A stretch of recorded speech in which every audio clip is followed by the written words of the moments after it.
the future's bright in Chicago, even though they lost, like having a quarterback like that, some of the late game theatrics. I thought that game Sunday night saved the NFL's bacon What do you mean? because, well, the early Sunday game was so ugly. Hmm.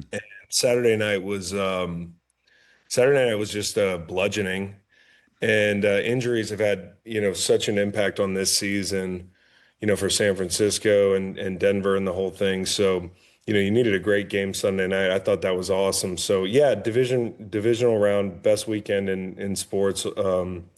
Some would say, although I like the wild card round. Brother, I hear you. The games have been awesome. The national championship game followed suit on Monday night Oh, as well. Like the that's games have it. been they've been tight.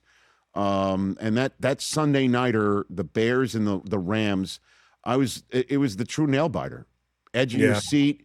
And I said on the show Monday, I defy anybody who watched Caleb fading back 26 yards to throw a 40-yard, 14-yard touchdown pass the way that he did, that nobody cursed when they were watching it from wherever they were watching it, screaming out a four-letter word.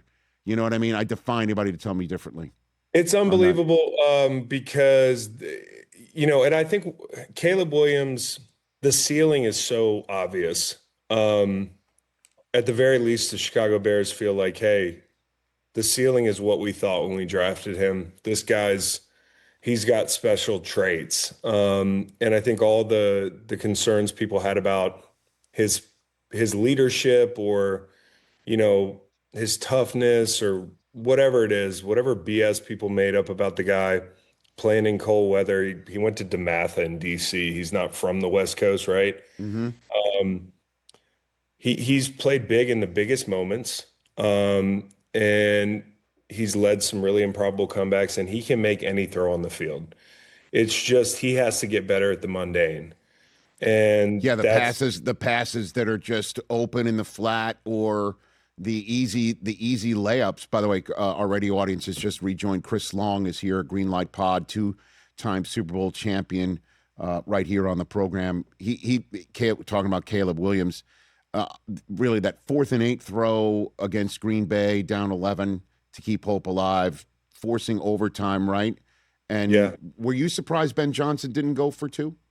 I was. My litmus test is usually, and I'm not going to kill him over it because, listen, they got to overtime and the Rams punted the ball. If you'd have told me the Rams were going to punt on their first possession of overtime, which I believe they did, They yeah, did. Yep. I mean, then you're kind of vindicated there, right? Like you're off the hook. I don't. If the Rams had taken the ball down and scored immediately, like then we're having a conversation about it. But I also think like you have to realize Caleb a couple plays earlier had a bad read on the 2-point conversion. He'd struggled in the red zone a little bit in that game, and you take those things into account. I think everybody talks about analytics all the time, and what we do here, what we do, but like, all right, take into account the fact that maybe it's snowing. The ball's, Yes. like take into account that the defense had the upper hand down there, and I also think for Caleb, like in the field, his magic is that if you play off coverage or you're in three or cover four, or you've got flats that are open, he breaks the pocket, and it's so dangerous because you put people in that bind, right? Um, in the low red, and we've seen it a couple times, like late in games for him, he's not going to be the same guy just breaking the pocket and heading to the pylon because all the zone defenders are they're standing there. They're 5 feet away. So I think sometimes people are like, oh, you go on you go for two. It's automatic, like you go for the win. And my litmus test usually as a viewer is if I were on defense, what would I want the opposing coach to do?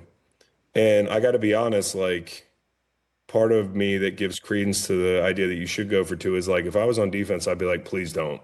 Hmm. Because I feel like you're at home, you've got momentum.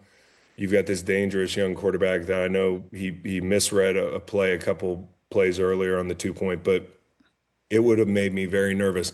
As a guy who bet the Rams that night and bought to three, thank you very Oh, much. well done, Chris Long. Let's cut the BS here. Buying points is cool. Um, it's not lame. It's cool.